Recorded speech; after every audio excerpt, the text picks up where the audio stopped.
Alright, today is day 9 of quiet quitting. I thought I would review all of the abuse that I put up with in the past that had led me up to this quiet quit. About 6 years ago, I was working at a startup company, and karma has bit them. They're gone now, but I had a colleague who wanted to switch some tasks with me.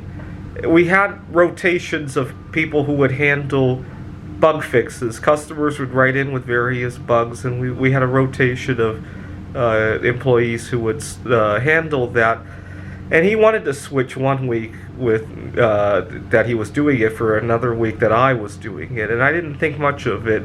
I was there the whole time anyway. I think what had happened was he was going away to see his family on a I think it was Thanksgiving week. And what was really frustrating was after he made the switch, that was when I learned that Thanksgiving was a really, really busy week for that company in terms of bug issues.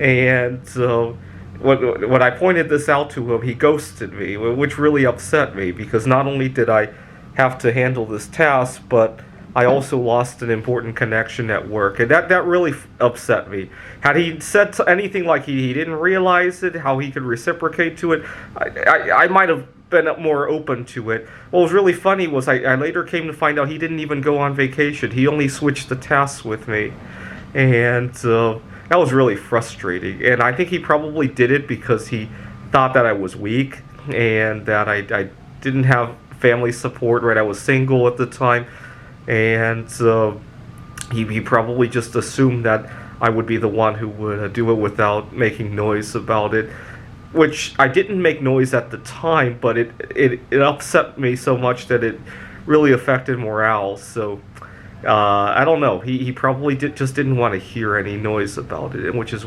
probably why he chose me.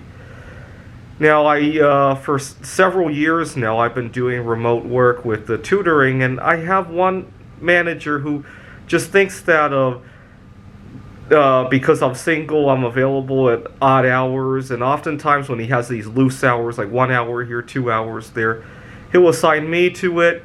And when we were locked down at home, it didn't seem like a big deal, right? If you have to work at 4 to 6, you literally, at 3:55, you just turn off whatever else you were doing on the computer and turn on the Zoom, and that was fine. The problem was that as we started to reopen, it didn't seem to work so well anymore. See, when you have one client at 4, it puts a limit to what can be going on at 2, 2:30, 3 o'clock, right? And so you have one client at 4 to 5. It puts a big mark on the schedule for the day. And for some reason, a lot of people have a hard time understanding that. They think that because I don't have family, it's not like at 3:30 I'm going to be driving my child to daycare. It's not like at 2 o'clock, maybe my spouse, they forget that I also don't have somebody to go to the DMV for me. Right now, I still haven't updated my driver's license because my work doesn't recognize that I don't have somebody else in my family to take care of that, or that people forget that I actually have to cook for myself, right? So, when I was working at that startup company, I was eating out like almost every day because I distinctly remember one night. It was, I think it was Valentine's Day. Everybody was away, and I was there in the office. Everybody left at 3 o'clock, 3:30, 4 o'clock, and I was stuck there. And my boss even had the audacity to stay on the phone with me to let me know how to handle various things at the office. And just very frustrating. I remember thinking of it as being taxed for being single. And it's not like I didn't want to go out either. I was in a relationship with myself. Just people didn't recognize that. This would have been 2016. I was 6 years into a relationship with myself at that point. But nobody recognized it at that point. Today, I think there's more recognition for that. I gotta give people credit for that. Now, at my latest job, I also run into frustrations. I had a colleague who took a week off during the mid-semester break. I'm working at a tutoring center. The kids had a slow week. He took the week off. I stayed behind, and I got a very short schedule. I usually work 30, 35 hours a week, but that week I only got 12 hours, and I still had to stay in the Phoenix area, right? It's not like I had all this extra time. And and then I asked for 2 hours off just to show up a little bit later the day after the lunar eclipse, and my boss can't even make that happen. He says, "Oh, you'll be fine. Just drink some coffee, and don't worry if you look off. The students need it, and they'll understand." And yeah, I know they'll understand, but I prefer my dignity.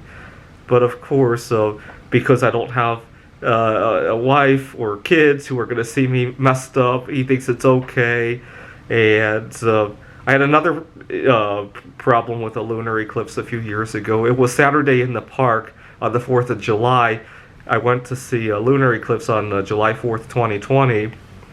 And the following day, I was out in Vantage, Washington. I still hadn't driven back to Seattle. I was driving around looking for Wi-Fi, looking for somewhere where I could plug in my computer. You got to remember, it was July 4th, 2020. There weren't that many places that were open. And I ended up plugging my computer into my car to get electricity, and then I blew up the fuse in the car. And I was racing around looking for how to fix the fuse.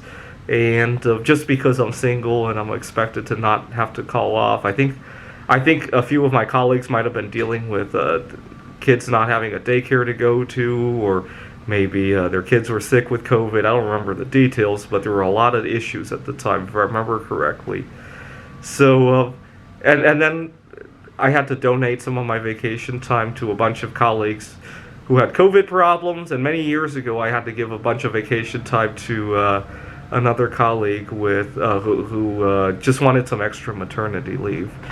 It kind of reminds me of Toy Story 3.